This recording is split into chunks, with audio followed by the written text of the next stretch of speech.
This video is a continuation of part 1, so if you don't see a weapon that you expected to be featured here, it's more than likely in part 1. We are going to revisit some of Fortnite's best mythic one-season wonders. These are mythic weapons that were only featured in one season of Fortnite and then vaulted. Quite frankly, never to be seen again. If you have no interest in the mythic items or weapons and you would like to see me just do this with regular weapons, you are in luck. I have 2 videos doing exactly that, so go check them out. If you go on to enjoy this video, be sure to leave it a like and use code TYFRYZ in the Fortnite item shop. And yeah, let's just get right into this. Firstly, let's talk about an item that I very briefly mentioned in part 1 to this video. That is airbending. And I feel like with the massive buff that waterbending got, airbending kind of got its thunder stolen, right? Because let's be real here. I mean, airbending is potentially a top 5 mobility item ever. And I'm not even exaggerating when I say this. You can literally travel across the entire map with one use of this item. All right, obviously that might be a little bit of an exaggeration, but it's really, really good. I think my only real gripe with this item is basically just how vulnerable you are. I mean, think about it. When you use something like Spider-Man's web shooters or the ODM gear, you are traveling right, left, center, backwards at whatever speed or whatever angle you want. You are hard to hit. But when you use something like airbending, I mean, yeah, I guess you can jump in the air, but other than that, you are just sitting in the middle of the air, just going straight in a straight line. I mean, you are not really that hard to hit. With that being said, though, when it comes to mobility items, you're going to be kind of hard pressed to find any that are as good as airbending. I can name maybe 2 or 3 off the top of my head. Of course, this was part of the Avatar collab in Chapter 5 Season 2, and unless they decide to do another Avatar collab in the future, airbending will probably never come back, as is the case with like 95% of these collaboration mythics. Next, and I want to get this one out of the way early here, it is Iron Man's UniBeam, and before you come at me, let me just preface something. I am recording this video before the new Marvel season, Chapter 5 Season 4 comes out, so there is a very real possibility that the UniBeam could come back in Chapter 5 Season 4, and if it does, then I guess just skip past this portion of the video. But anticipating that it doesn't, Iron Man's UniBeam is absolutely one of the best mythics that was only featured in one season, that being Chapter 2 Season 4. And yeah, I mean, this thing was essentially just the precursor to the railgun. We all know how strong the railgun was, but Iron Man's UniBeam was even stronger because if I remember correctly, it could pierce through 2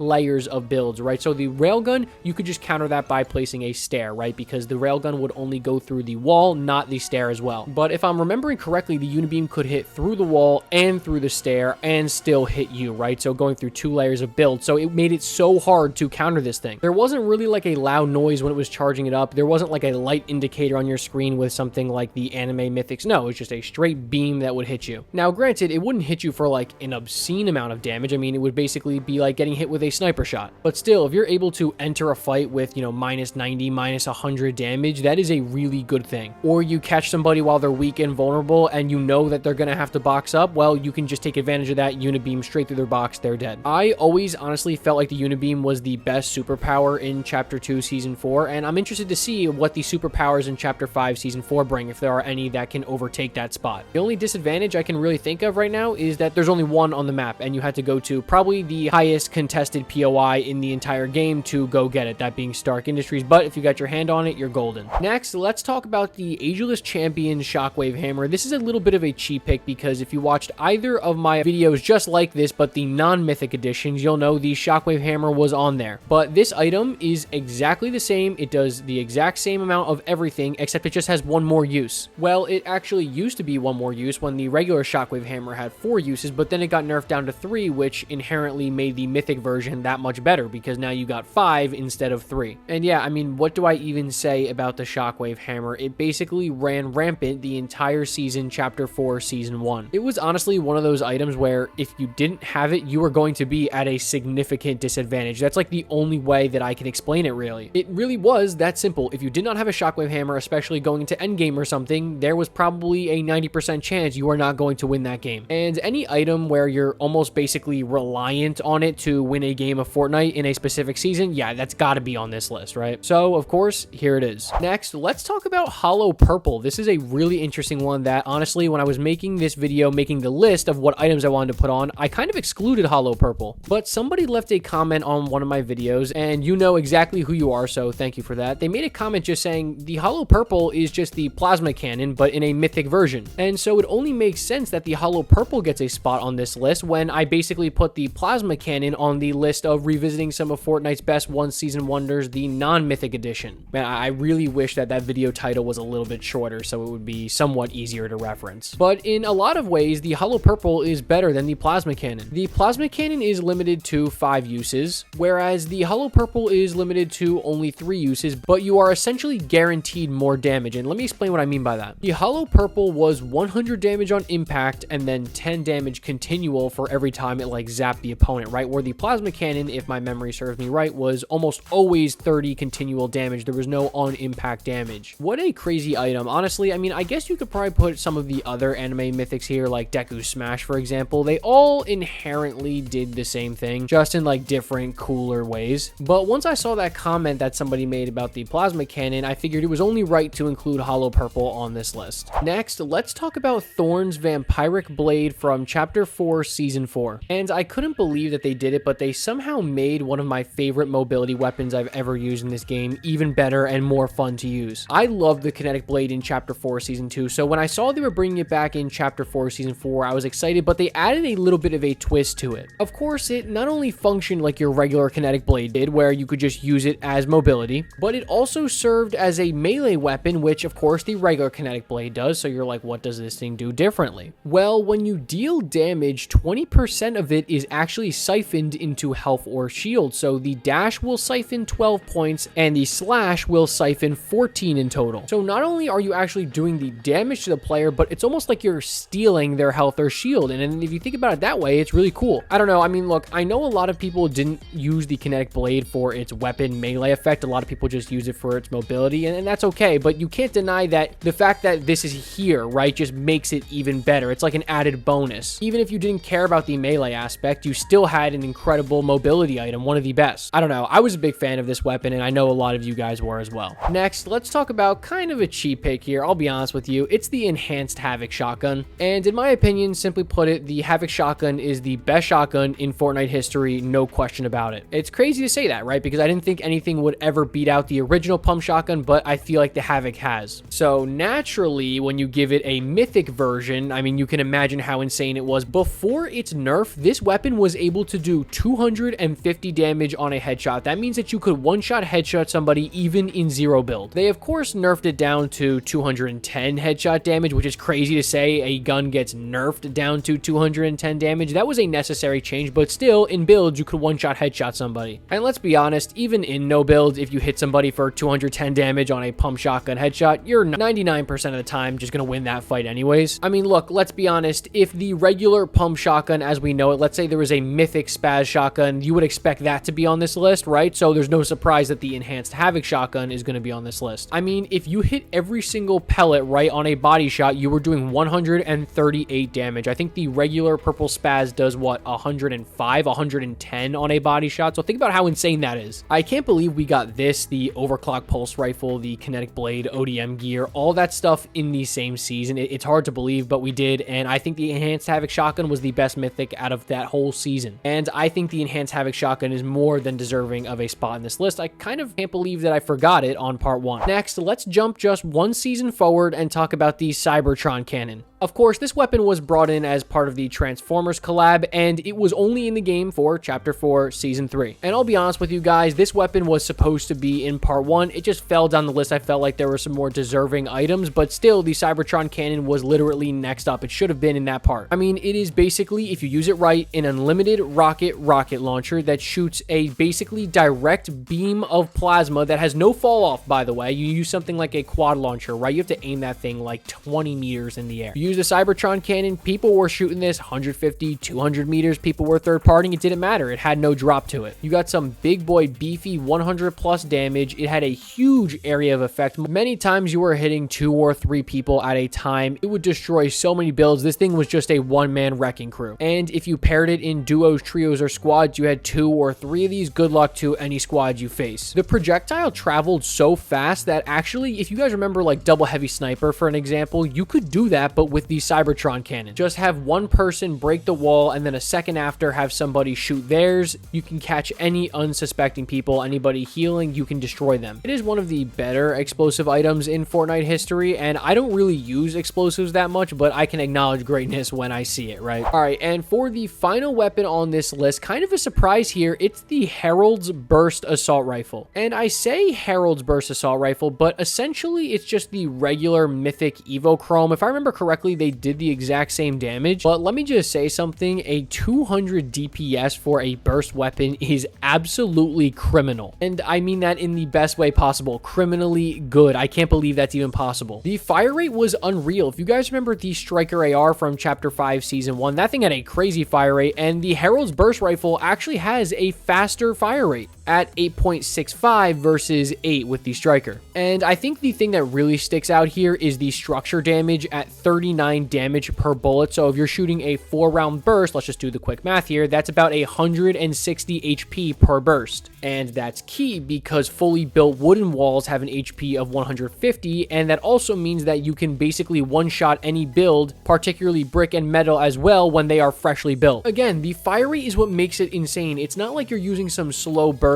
like, I don't know, like the AUG or the Striker Burst Assault Rifle, right? I mean, the gameplay will show it. Your bullets were leaking through walls. I don't even know what else to say about it. It just ripped people. To me, this undoubtedly felt like the best weapon in Chapter 3, Season 4. I guess minus the goo gun, right? But forget that thing ever existed. All right, guys, so that was part 2 to revisiting some of Fortnite's best one-season wonders, but the Mythic Edition. If you'd like to see part 1, it is posted on my channel. I will link it right now. And if you just want to say screw Mythics and you just want to see me do it for regular weapons, I have 2 videos on that as well, so go check them all out. If you enjoyed this video, be sure to leave it a like, and I will catch you guys in the next one. Peace.